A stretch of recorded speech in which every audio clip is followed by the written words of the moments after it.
Introduction. Today, our physics teacher is going to perform an experiment in the physics lab. She starts the experiment in front of the students. She took a cardboard having a hole at the center. She made an electronic circuit and passed the wire from that hole. Then, she sprinkles the iron dust on the cardboard uniformly. After set up the arrangement, she switches on the circuit.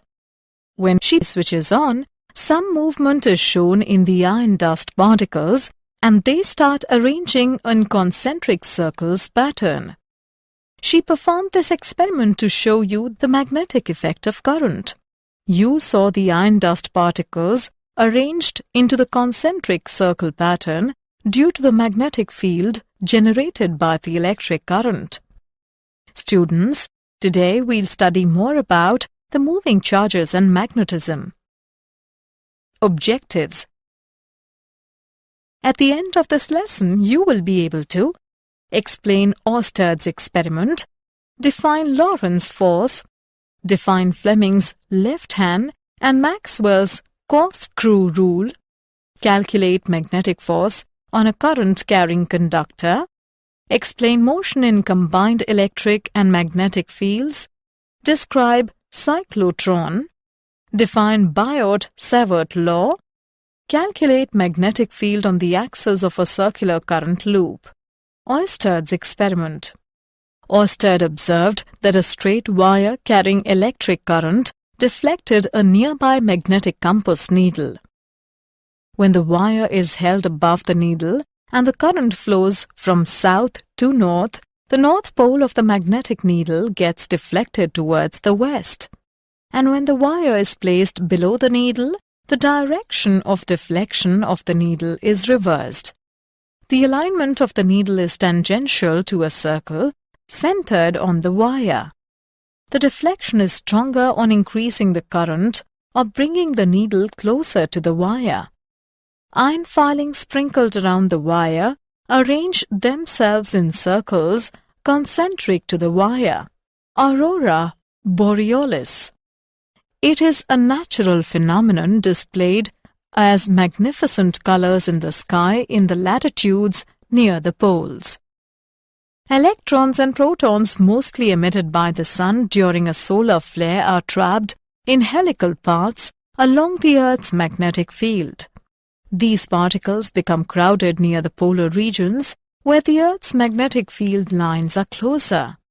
They occasionally collide with atoms and molecules in the upper atmosphere, causing them to emit light. In the north, this phenomenon is called the aurora borealis, and in the south, it is called the aurora australis. Lorentz force. A charge Q moving with a velocity v in a magnetic field B experiences a force generally known as the magnetic Lorentz force. It is given by F is equal to Q into cross product of V and B.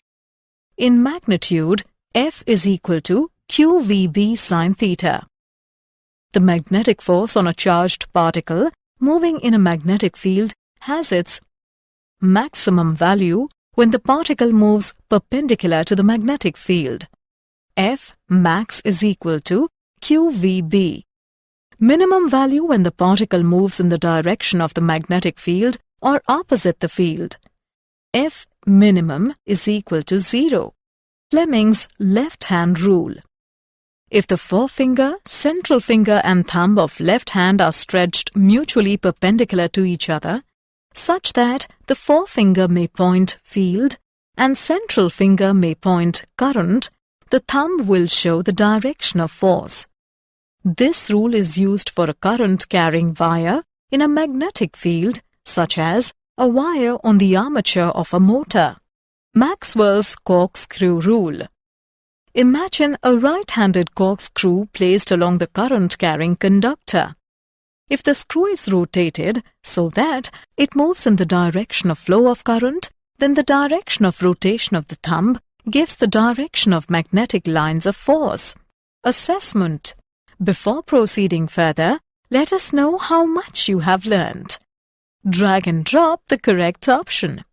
magnetic force on a current-carrying conductor.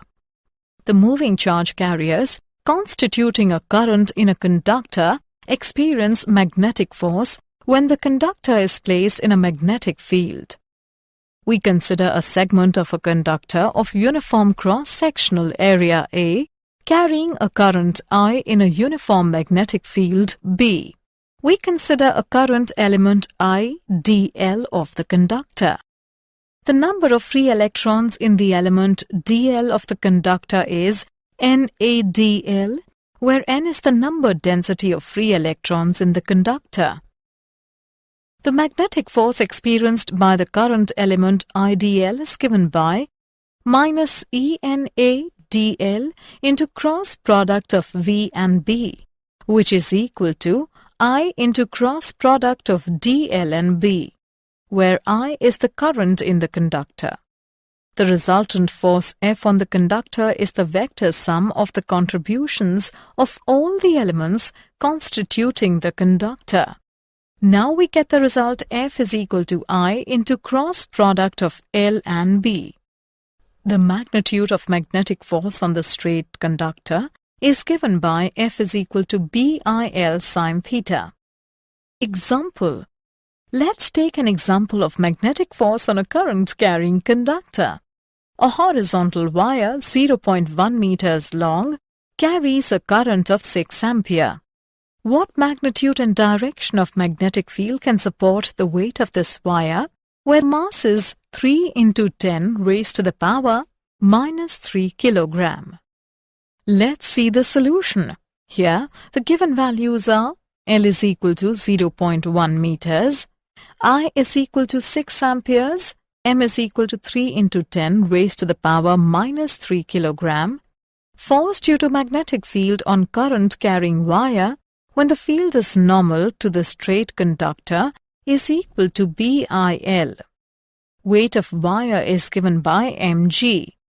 On comparing these two equations, we get BIL is equal to mg, which can be written as B is equal to mg divided by IL.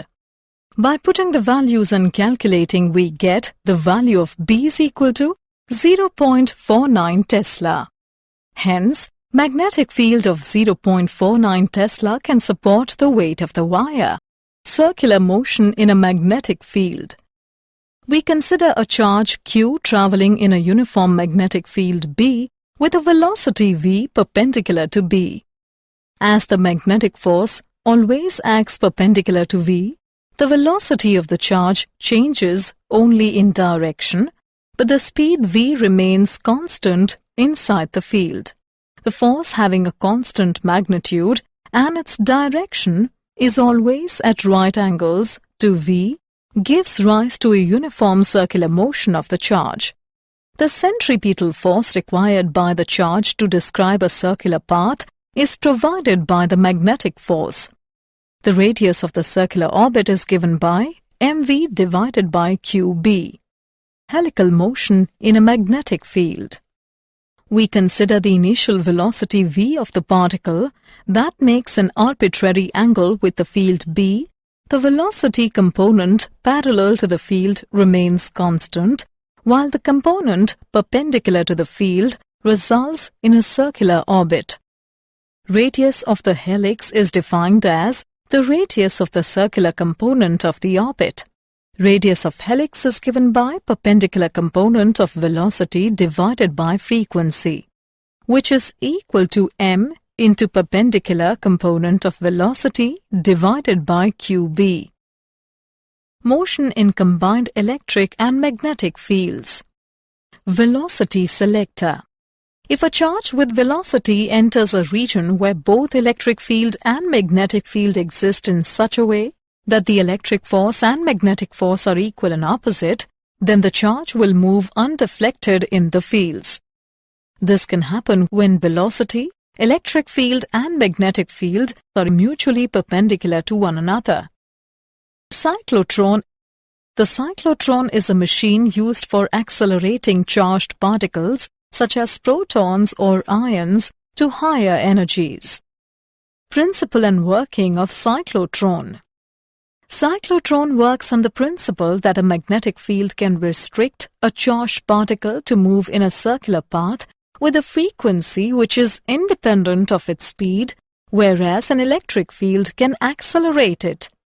The cyclotron consists of an evacuated chamber in which there are two Ds insulated from each other. The Ds are open along their straight edges. The chamber is placed between the poles of a very strong electromagnet.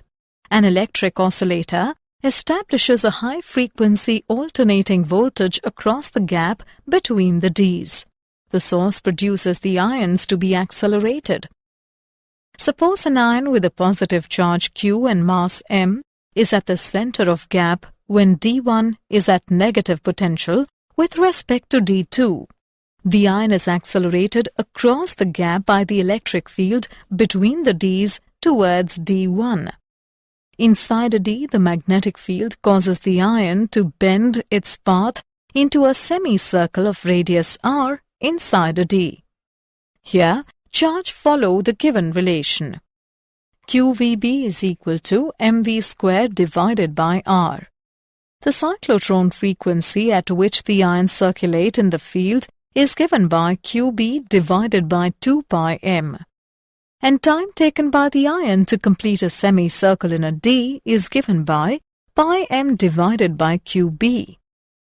At resonance condition, the ion arrives between the Ds exactly in time to be repeatedly accelerated and gains energy. This energy gain does not affect the resonance condition except increasing the orbit size. The ion describes a spiral path, gaining energy each time it passes the gap, but remaining in phase with the alternating voltage. The ion acquires the required energy to have a radius approximately that of the Ds. It is then deflected by a negatively charged plate and leaves the system. The maximum energy attained by the ion is given by product of B square, R square and Q square divided by 2m. Applications and limitations of cyclotron. It is used in the study of nuclear reactions. It is used to implant ions into solids and modify their properties.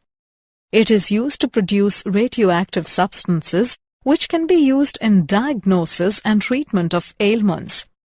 At high speeds, the cyclotron frequency decreases due to relativistic mass increase, causing the particles to get out of resonance with the electric oscillator. It cannot be used for accelerating electrically neutral particles such as Biot-Savart law. It is a mathematical description of the magnetic field at a point that arises from a current flowing through a current element. Biot-Savart law states that the magnitude of the magnetic field dB at any point P, located at position vector r, with respect to the current element IdL carrying a current I is proportional to the current I, proportional to the length dl of the current element, proportional to sine theta, where theta is the angle between r and dl, and inversely proportional to the square of the distance r of the point P from the current element. Mathematical form of Biot-Savart law.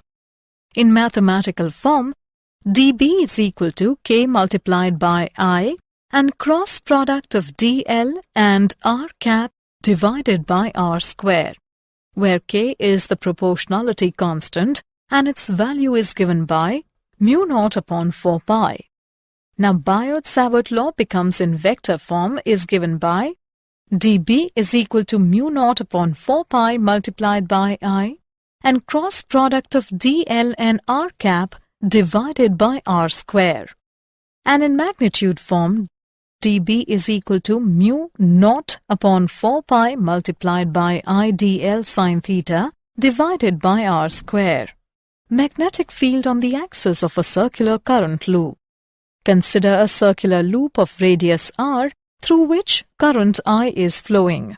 We have to calculate the magnetic field at a point P due to this current loop. The point P lies on the axis of the circular current loop. We consider an infinitesimally small element AB of length dl. According to Biot-Savart law, the magnetic field at P is given by mu naught upon 4 pi multiplied by I dl sine theta divided by a square. Here, theta is equal to 90 degrees and sine theta is equal to 1. Therefore, the magnetic field at P is given by mu naught upon 4 pi multiplied by I dl divided by a square. The magnetic fields at P due to different elements will be in different directions. All the components parallel to CP get added up, while those perpendicular to CP cancel out. Now the total magnetic field at P due to the whole of the current loop is given by closed integral of dB sine beta. By putting the values in this equation, we get a total magnetic field at P is equal to mu naught I upon 4 pi a square multiplied by sine beta and 2 pi r. But sine beta is equal to r upon a. Therefore, total magnetic field at P is equal to mu naught I r square divided by 2a cube. We can also write this equation as mu naught I r square divided by 2 r square plus x square within parentheses raised to the power 3 by 2. This magnetic field acts along the axis of the circular coil. Did you know? The cyclotrons and their beam lines consume about 1.5 megawatts of power. All known magnetic fields have been found to be produced either by electric currents or by atomic magnetic moments or by time-dependent electric fields. The low-resistance shunt serves the dual purpose of increasing the range of the meter and reducing its net resistance very substantially. Summary. Let us summarize what we have learned. Oersted observed that a straight wire carrying electric current deflected a nearby magnetic compass needle. The magnetic force on a charged particle moving in a magnetic field has its maximum value when the particle moves perpendicular to the magnetic field. Fleming's left-hand rule is used for a current-carrying wire in a magnetic field, such as a wire on the armature of a motor. Maxwell's corkscrew rule states, if a screw is rotated so that it moves in the direction of flow of current, then the direction of rotation of the thumb gives the direction of magnetic lines a force. The centripetal force required by the charge to describe a circular path is provided by the magnetic force. Radius of the helix is defined as the radius of the circular component of the orbit. The cyclotron is a machine used for accelerating charged particles such as protons or ions to high energies. A magnetic field can restrict a charged particle to move in a circular path with a frequency which is independent of its speed, whereas an electric field can accelerate it.